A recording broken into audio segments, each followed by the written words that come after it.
Hey everyone, it's AC from the Lexical core team. I'm here to just kind of continue on the getting started with the React series for Lexical. Last video, which was the first video, we talked a bit about just like how to get started with Lexical Composer, how to wire up the plain text plugin, how to just basically make it so you could start inputting some text and seeing it come up on the screen.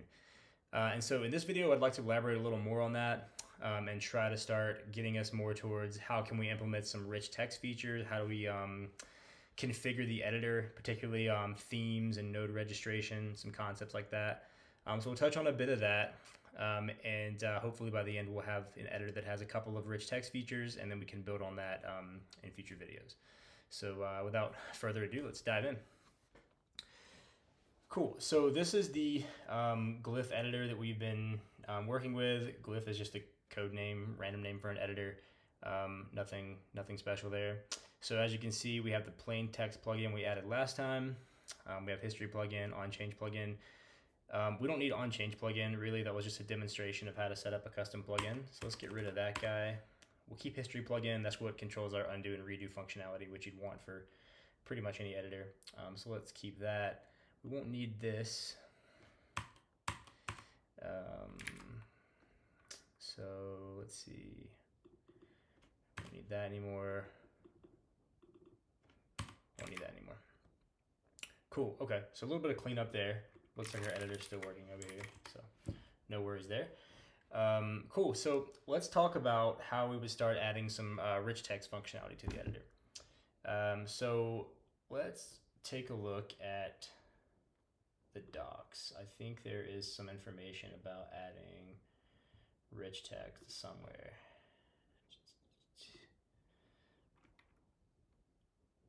Okay, cool. So Lexical Rich Text provides a starting point for Lexical users by registering listeners for a basic set of commands.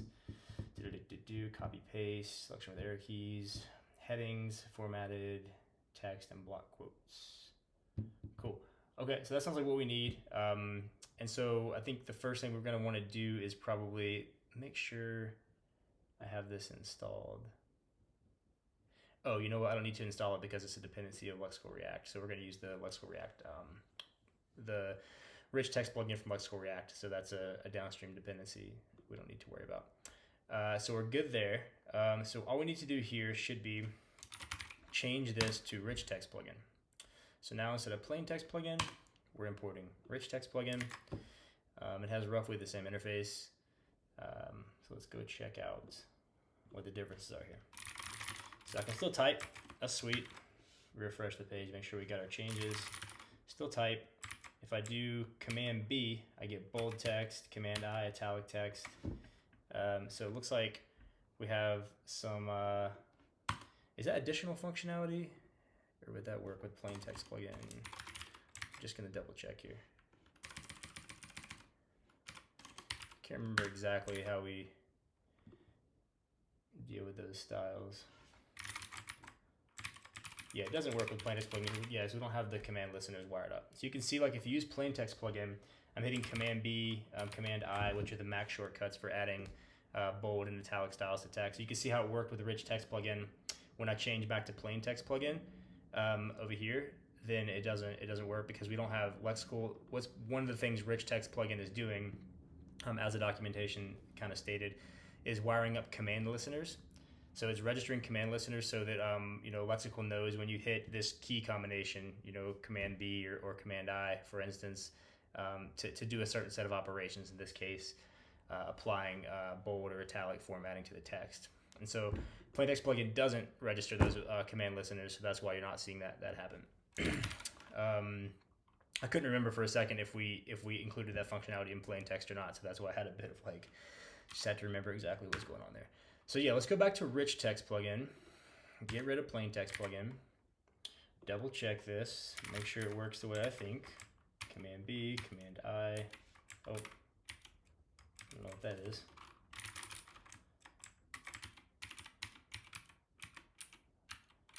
Cool. All right, sweet. So that seems to be working pretty well. We're able to add formats to the text. And that is good. And actually, you'll notice if you can't see me doing this, but if I hit Command B and then Command I, nothing happens for Command I. If I hit Command I, then I get italics. So I can toggle on and off, but I can't yet combine formats. And we'll talk a little bit about like how to do that later in like the kind of the theming section of this talk. So that's pretty much it for Rich Text Plugin as far as just like the basic stuff it does, right? So like one of the things that Docs mentioned besides, you know, wiring up features such as, you know, headings, formatted text. We looked at the formatted text a bit. We haven't done headings, so maybe we should try to add headings in. So let's make that the goal for the rest of this. But before we get there, I want to talk a little bit about theming and how it impacts rich text and lexical specifically. So if we actually go back, let's go back to Rich Text Plugin and just type some stuff, and we apply bold formatting. So you can see here that like this is the lexical content editable. This is like the content editable that we're listening for events on. This is what's controlled by the editor. And you can see like we're rendering the editor state to HTML here. We use a strong tag wrapped around the DOM text node to apply styles. I mean, to apply bold. And so like what's actually happening here is like we don't have any theming applied yet, but since we're using a strong tag to convey the semantics of bold text in browsers in HTML, then the user agent styles, like Chrome's styles it associates with strong, are applied by default there. And you can see like the same thing happening if we switch over to to italics, Command I. Now we have the EM tag, and once again, no additional styles applied there, no classes. Just the user agent styles kind of determining how that text should be decorated. So that's all the browser doing that. So all we're doing right now is changing like what's happening as far as wrapping text nodes in different DOM nodes that have semantic meaning, emphasis or strong. So if we wanted to do something a little bit different, right? So we want to like change how we're styling bold text. We could actually go into our theme here, and there's a little bit of documentation on this. It should be better, but if we go to theming, we can see that like we basically will apply, if you give us a class name for a specific key, we'll apply that class name on the DOM node that Lexical renders in different situations. And so we pass this theme into the initial config for the editor, and it's just a list of key value pairs where the key is like, you know, some, you know, thing that has meaning like paragraph or whatever, and that, and then the value is the class name that you want to apply to that particular thing. And so it's actually open-ended. You can obviously create your own custom nodes and then like apply these classes, and we'll probably talk about how to do that in a future video. But these are sort of the ones that are built into Lexical, and for different plugins and things you'll add, those nodes will apply these classes to the HTML. So if you look here, we have text, and we have bold, italic, code, strike through, like a lot of different things that we can do here, right? And so what we can do here is we can actually apply our own class to change how we want bold text, you know, text with the semantic bold meaning to be rendered in Lexical. So let me just show you an example, right? So we have this theme, we have nothing in it now. What we'll do now is add the text key, and then we'll add bold. Whoops, can't type today. And the class name will be like, let's say like probably single quotes, glyph editor bold, just to be like kind of specific. And so now we have this class name, and what we should see happening is like that class name actually being applied to those strong tags we saw earlier in the DOM when we make the text bold. I might have to refresh to make this happen. I'm not sure what's up with my auto refresh, but it's not as good working the way I would expect it to. So let's inspect that. Yeah, so now after we refresh, we can see that there's like a strong tag, and we have this class that we just added. So what Lexical is doing here is like whenever you add that formatting to the text, we're wrapping that text node in a strong tag, and then we're adding this class to that tag that has just the semantic meaning. So now the class isn't doing anything, so you still see just the user agent styles there, right, which is like the bold text. But if we go into our styles.css, let's actually say glyph editor bold, and let's do something cool like color. Is there like a neon yellow? No, that's not a thing. All right, let's just say yellow then. So now we want bold text to be yellow. Oh, check it out. So really like just kind of a, I don't know why you'd want to do this, right? Like maybe you want all your bold text to be yellow, you know, maybe not, but you could do the same thing with like, so let's do glyph editor italic maybe, and let's make italics be like aqua. That sounds good. Let's do aqua. All right, so now we have aqua for italics, and we'll have to go back to the theme and say italic. I don't think it is plural. Let's double check. This should be typed, but I'm not getting autocomplete for some reason. Let's do single quotes, glyph editor italic, and now when we do italics, we should end up seeing like the aquamarine color. Glyph editor italic. Did I get that right? Glyph editor italic. It's not being added right now.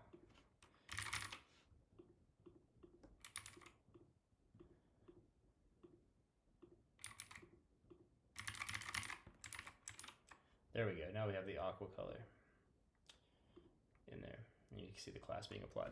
So that's basically how theming. I mean, that's like there's a little more to theming, especially when it comes to like extending nodes and creating your own nodes, and we can get into that probably in a future video.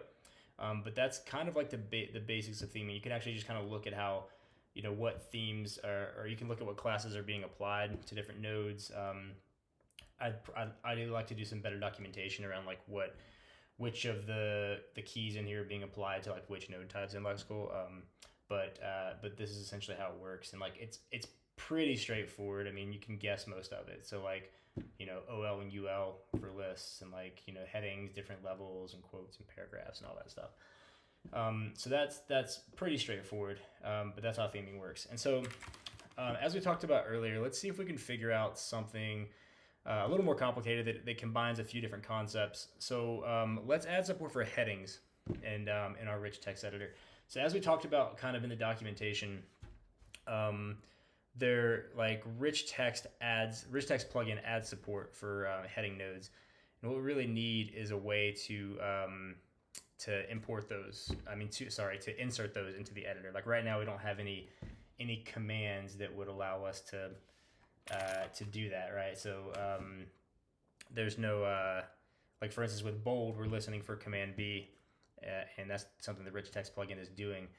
And we could actually probably go take a quick look at that to make it a little more clear what's happening under the hood here. So, oops, not the tests. Let's go RichTextPlugin. So if we go take a look at this, then we can see that in here there should be, oh, of course we have an abstraction into a hook, which has an abstraction here. Cool, so you can see all these commands being registered, right? And somewhere in here there's format text command, which is going to be somewhere else. There's going to be an event listener. So let's just go all the way down the chain, right? We're registering a command here called format text command, which means whenever someone dispatches the command, they call editor.dispatch command format, and they pass in format text command, we'll trigger this listener. And this listener is basically just going to do some checks about the selection, and then it's going to call selection.formatText and pass in the desired format, right? So that's not super crazy. So the interesting part is like, where do we actually dispatch this command, right? So if we go to like editor.dispatch command, there's gonna be a million of these, but there should be one that's format text command. So here. So this is in the playground actually.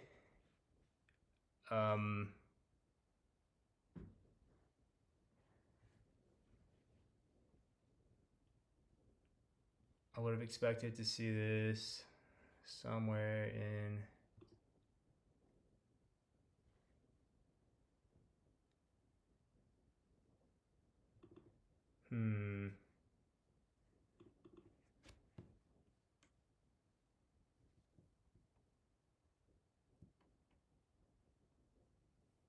I haven't looked at this in a while, but I expected to see this somewhere.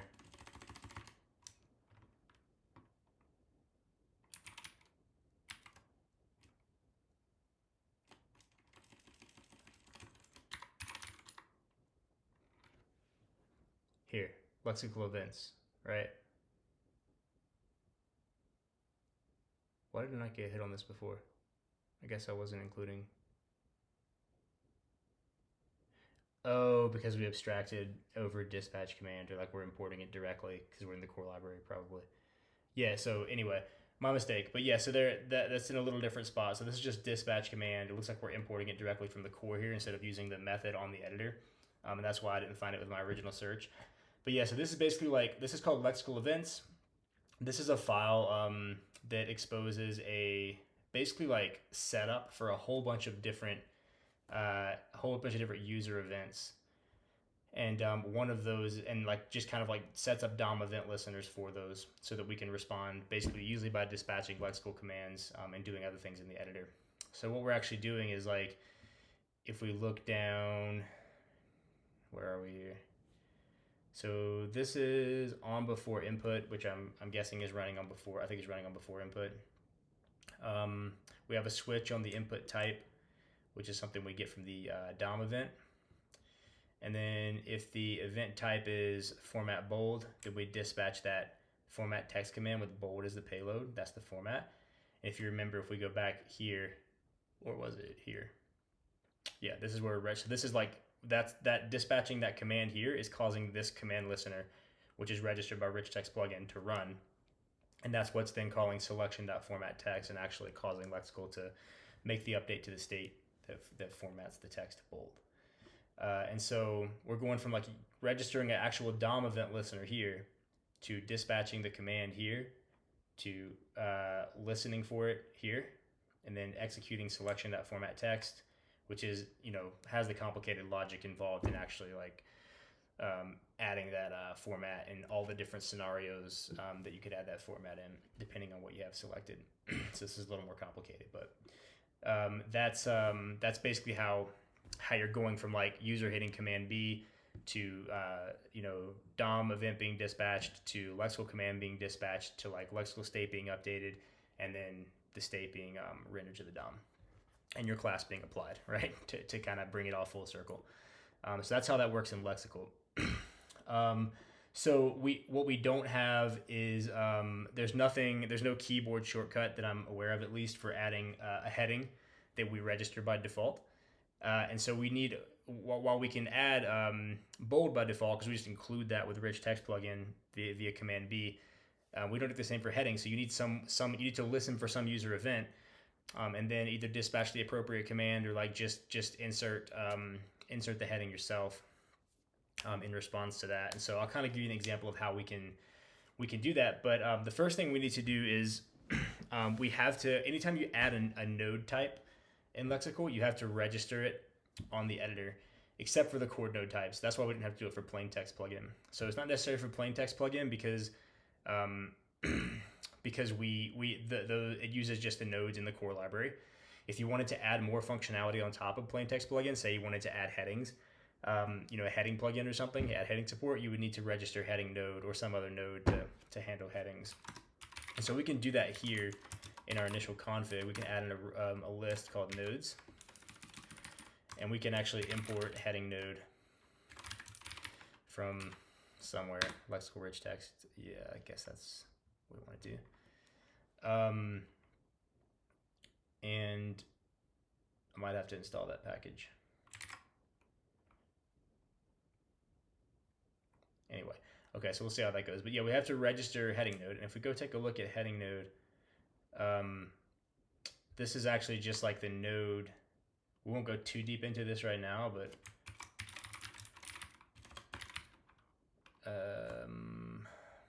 let's see. Heading node. Here we go. So this is the class that encapsulates the functionality related to heading. So like one of the things you can see that it's doing is just in create DOM, we actually get the editor config passed in. So this is what the function that controls what Lexical is actually rendering to the DOM for a given node in the Lexical state. And so when we add a heading node to Lexical state, and Lexical goes to render that to the DOM, it's going to call create DOM. It's going to create an element. Document.createElement. This is a DOM API. passing in the tag, which is going to be one of like H1, H2, H3, H4, whatever, right? Then you can see here we get a reference to the theme, and we get that from the config. That's the thing that we applied up further up.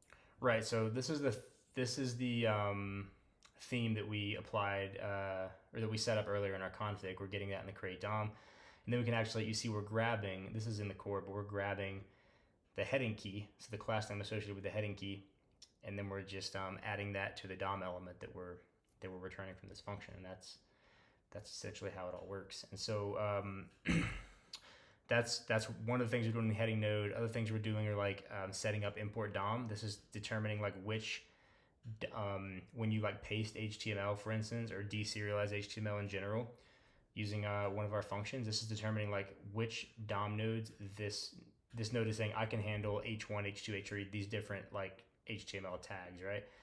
And then it's like, here's my conversion logic for that. And so we'll go into that deeper in a different video. And so I'll stop there, but that's kind of like the basics of what heading node is doing. Any node does similar things in Lexical. So let's go back to Glyph, see if we can add. We added support for a heading node here. What we will need to do now is like just basically trigger inserting it somehow. So what user event are we going to respond to actually insert a heading node? And so what we can do is actually we can add a plugin for that, and that should be pretty straightforward. I'm not going to worry too much about like styling it or anything. Let's just call it function my heading plugin, and this is going to return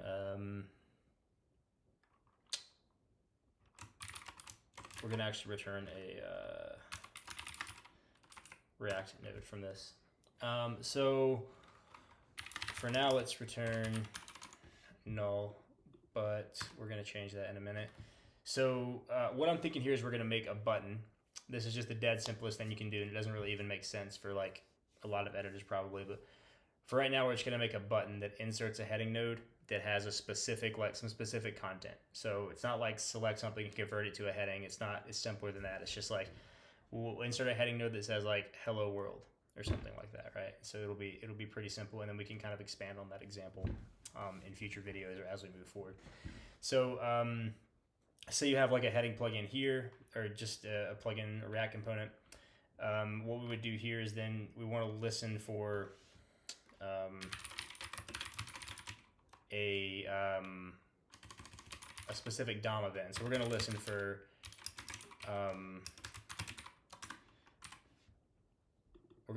a click on this button.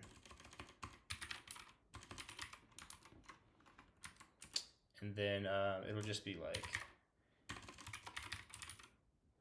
we'll just say heading for now. It's kind of been a while since I coded a raw button like this in HTML or in React, but I think it worked fine. So here we'll have a mouse event, and then when we click this, we're basically going to do an editor. Well, first thing we need to do here is constant. So we need to get access to the editor so we can actually update the editor to add a heading to it. And so for that, we need our composer context back. And then here, editor.update. So we're calling this because we're going to be making a change to the editor, updating the editor state. And what we're going to do is actually insert a heading node. And so, missing return type. Okay, fine. Thanks, TypeScript. What's the problem here? Mouse event. Okay, fine.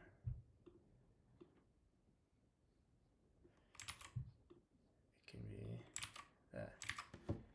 Is that what you want?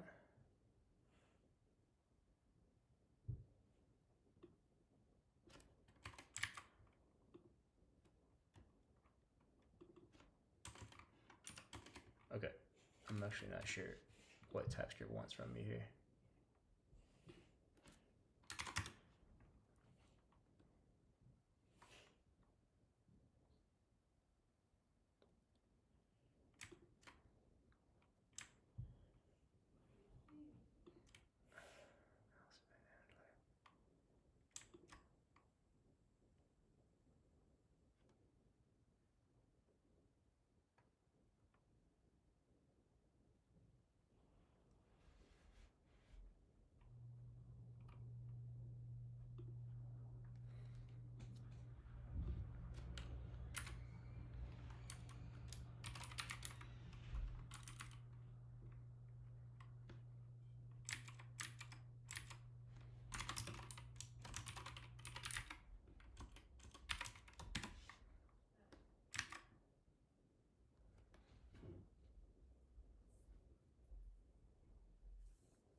I guess it was just React.mouse event.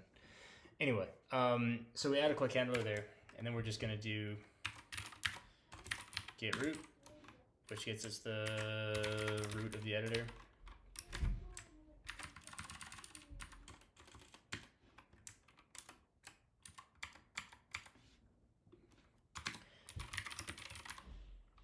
And then we'll do, let's say, actually we don't even need to really declare any more constants probably. We'll just append to the root. We need to import this.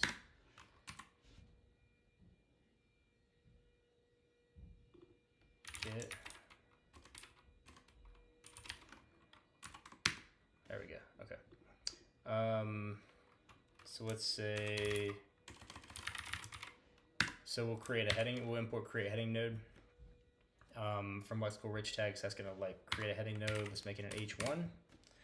And then we'll want to append to that without any content. The heading node won't say anything. It's just like an empty H1 tag. So we'll want to append the text node to it.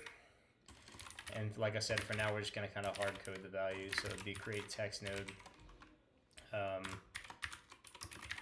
you know, hello world, and I think we need to import this as well.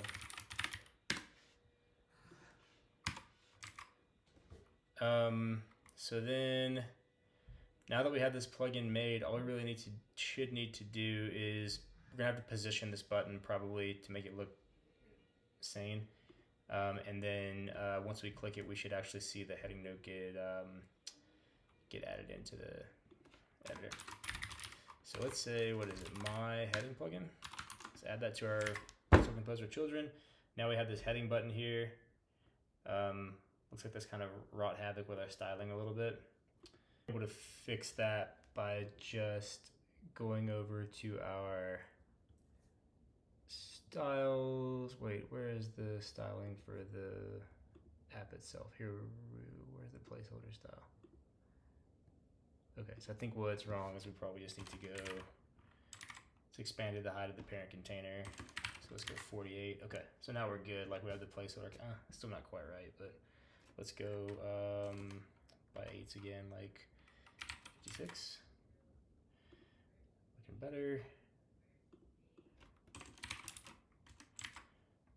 Should just stop and do the math, but I'm not going to. Okay, so now we're in place. We have a placeholder back where it's supposed to be. You can see we have our heading button there at the top. And so what we can do is, what we'd expect is when we click that heading button, we're actually going to see a heading node added to the editor with the text hello world. So let's see if that works for us. Cool. That looks good. And so the last thing we can kind of show here is how we can use the theme. Oops. Chaos. All right, let's use the theme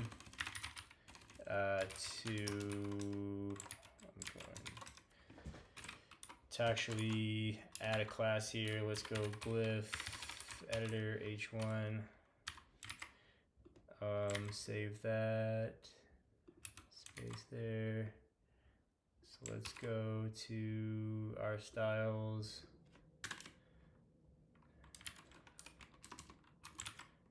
Glyph editor h1. Let's give it a background color of, how about blanched almond? Sounds great. So we give it a background color of blanched almond. Now we should expect to see that class applied.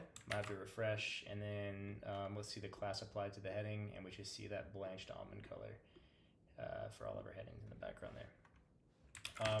Yeah, so that's how you would do something like add a heading to the editor. There are obviously lots of other rich text features you could add in like lists and formatted text, quotes, so on. And we can kind of keep going on that, and we will in future videos. But this is just kind of how to show like some of the basic interactions with RichTextPlugin. The other thing is, like, if you actually wanted to, like, one of the more common asks is to do something like, you'd want to highlight some text. Maybe you type "Hello World," and you want to highlight that. Oops, and actually convert that into a heading, right? You want to select it and then convert it into a heading rather than you want to insert a heading that just says "Hello World," right? That's not super useful for most editors. Usually it's like, let's highlight something and like convert it, or like let's, just insert a heading, and then when the user starts typing it, whatever text they type is in heading format. So that's a little more complicated. We expose some helper methods in Lexical for that, to kind of like wrap the selection in a certain block type. It's called set block types, I think. And so you could look at using that to do something along those lines. So that would be a little more advanced and practical, and we might look into that in a future video. The other thing to kind of point out here is like, this is like looking at how a lot of people ask about how to use toolbars in Lexical. So like this is like, we're getting pretty close to that, right? We have a heading button here. You could imagine this being like a bold button or an italics button or whatever, right? And so all I've had to do here is basically like add a plugin that returns some DOM or some, in this case, a React element, and then just add it to my composer and then position it correctly, right? I didn't have to position this one at all because it's just like right above the content editable, and I have everything else styled appropriately. I had to move my placeholder down to accommodate the extra height in the parent container. But like that's pretty trivial, right? And so you can imagine like having a toolbar plugin that's just returning a div, and that has a whole bunch of buttons in it, right? And maybe have like a flex, display setting on that, and that'd be pretty straightforward. So like, really like the primitives for building something like a toolbar are kind of here. You just have to, add more buttons or add drop downs or whatever you want to do, and then wire up the appropriate user event listeners to actually trigger the editor updates. So hopefully this is a helpful overview of RichTextPlugin, and like a little bit of like theming and toolbar functionality and so on and so forth, and also a little bit about how Lexical works in terms of handling user events. We'll definitely keep going and expand on this in more videos, but that will be all for this one. So thanks for watching, and I hope you enjoyed it and learned something.